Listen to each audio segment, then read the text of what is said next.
आत्मा ने ऐसे समय में शुरू करना था, सुनियोजित था प्रभु का कि ये समय आ गया है, समाज शिक्षित है, ज्ञान और शास्त्र हमारे साथ हैं, इसलिए इन भ्रमित करने वालों का दाव नहीं लग पाया। हालांकि इन्होंने तो अपने तरफ से पूरा काम कर दिया था कि ऐसा काम कर दो, झूठा केस बनवा दिया, जबकि हमारे आश्रम पे आक्रमण हुआ करो था, मैं उनको तो इनाम दे दिया।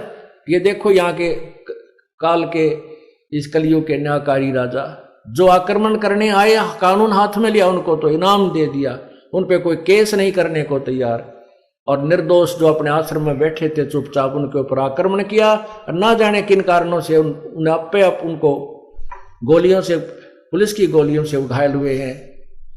और अब स्पष्ट हो गया है उस CPCFSL रिपोर्ट से, मधुबन की लैब ने स्पष्ट कर दिया कि आश्रम की गोलियों से वो व्यक्ति नहीं मरा, और उसके मरने की दूरी, गोली चलने की उनकी दूरी 20 फुट की है ज्यादा से ज्यादा, जबकि आश्रम से जहां वो पुलिस ने जो केस बनाया है उसमें जहां लड़के की मृत्यु सत्य दिखा रखी है, उस आश्रम से 140 फुट की दूरी पर है। और भी बहुत से कारण हैं। इस दास के बंदूक लगा रखी थी, जो हमारा सेवक वहां पर था भी नहीं, मधुबन अपनी कोई ट्रेनिंग पे गया हुआ था, वो बंदूक प्रयोग ही नहीं की किसी ने, वो चली ही नहीं थी, वो मेरा लगा दी झूठी कि बंदूक लिए बांध खड़ा था बंदूक। ऐसे नकली ड्रामे बनाए इन लोगों ने।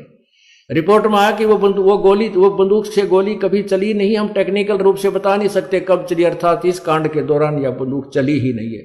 परमात्मा ने चारों तरफ से उनको फिट्टे मुंह कर दिया। कहते सांच को आंच नहीं होती।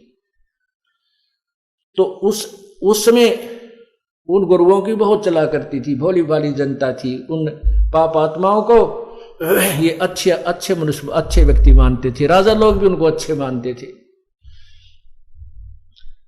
अब हमारे ऊपर झूठा केस बनाकर इन्होंने जेल में भी डाल दिया, सारे काम कर दिए। लेकिन अब हमारा जो का तो वो जितने भी बच्चे थे वो ऐसे तोते की तरह पढ़ा रखे थे, तत्व ज्ञान से परिचित थे। आज और बढ़कर आ रहे हैं, हजारों की संख्या में और नाम ले लिया और ज्यादा जुड़ गए। इसलिए अब ये मार खाने वाला समय नहीं है, पहले ऐसा हुआ करता था, हो जाता था।